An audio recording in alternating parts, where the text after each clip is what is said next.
Hello guys, welcome back to glam tuber and welcome back to another video. তো আজকের ভিডিওতে আমি তোমাদের সাথে অর্গানিক প্রোডাক্টস আনবক্সিং করব। অ্যাকচুয়ালি আমি খাবার দাবার বলো কিংবা মেকআপ প্রোডাক্ট সবই কেমিক্যাল ফ্রি অর্গানিক জিনিস ইউজ করাই বেশি প্রেফার করি, তাই জন্য অর্গানিক জিনিসই আমি কিনি সবসময়।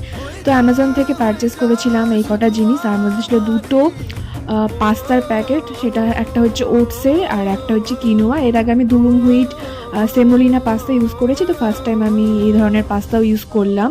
তারপরে একটা স্প্যাগেটির প্যাকেট ছিল, আর দেন ছিল এই অর্গানিক ইন্ডিয়ার স্টিভিয়া আমি অনেকদিন ধরেই ইউজ করছি। আগে স্যাচেটগুলো কিনতাম, আর এই ফার্স্ট টাইম শিশিটা ইউজ করব। চিনি আমি অনেকদিন ধরেই খাওয়া বন্ধ করে দিয়েছি, তার জায়গায় মিচড়ি পাউডার, স্টিভিয়া, জ্যাগারি পাউডার এগুলো ইউজ করি। আর এই স্প্যাগেটিটাও আমি ফার্স্ট টাইম খাবো, কারণ আমি এর আগে কোনোদিনও খাইনি। তো এটাও পুরো অর্গানিক। আর ভিডিওটা ভালো লাগলে অবশ্যই লাইক আর সাবস্ক্রাইব।